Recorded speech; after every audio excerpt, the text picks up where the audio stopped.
शोभाज kitchen healthy food मध्ये खूप खूप मनापासून स्वागत। भारतीय जेवणाच्या थाळीत चटण्यांचे फार महत्त्व आहे। चटणीशिवाय जेवणच अपूर्ण आहे। चटणी ताटात घेतल्याशिवाय अनेकांना जेवल्यासारखं वाटतच नाही।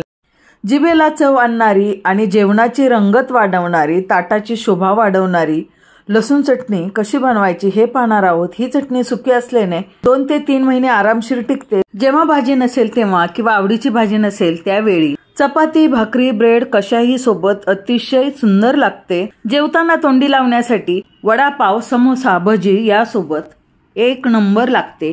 लसणाची चटणी खमंग कुरकुरीत लागण्यासाठी तसंच ती अधिक टिकावी यासाठी रेसिपी बनवता बनवता अनेक टिप्स आणि ट्रिक्स सांगितलेले आहेत, त्यामुळे व्हिडिओ शेवटपर्यंत पहा। चला तर मग झटपट रेसिपीला सुरुवात करूया। लसूण चटणी बनवण्यासाठी मुख्य पदार्थ लागतो तो म्हणजे लसूण आणि मिरची।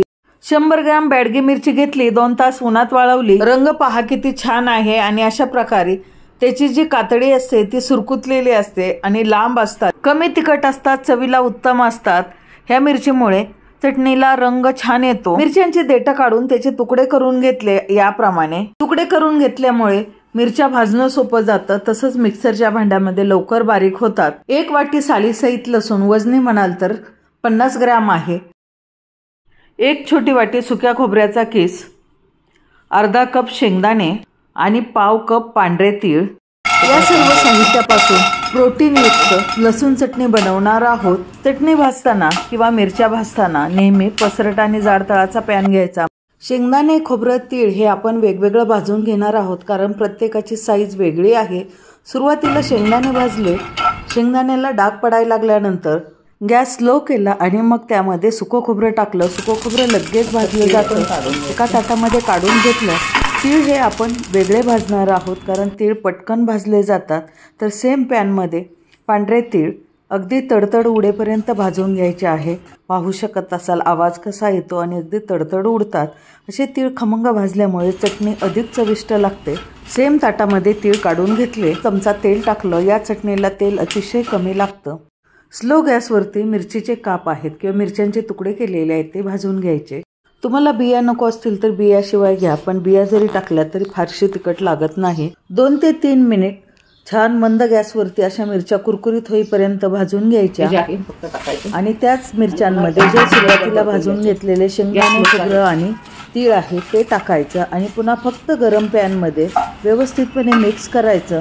एका ताटामध्ये काढून घ्यायचं आणि छानपैकी गार होऊ द्यायचं। हे सर्व मिश्रण गार झालेले आहे। आता त्यामध्ये सालीसहित लसूण घेतलेला आहे तो टाकला। इथे लसणाचा वापर जास्त करायचा, कारण आपण लसणाची चटणी बनवते। चटणी बारीक होण्यासाठी जाडे मीठ वापरलेलं आहे। तुमच्याकडे जे मीठ अवेलेबल असेल ते टाकू शकता। मी 2 चमचे जाडे मीठ टाकलं, 1 चमचा जिरे, अर्धा चमचा हिंग आणि पाव चमचा हळद। मिरच्या कमी तिखट आहेत त्यामुळे थोडासा तिखटपणा येण्यासाठी 2 चमचे रेड चिली पावडर टाकलेली आहे। आता हे सर्व मिश्रण थोडे थोडे करून मिक्सरच्या छोट्या भांड्यामध्ये जाडसर वाटून घ्यायचं आहे, म्हणजे दरदरीत असलं पाहिजे अशा प्रकारे।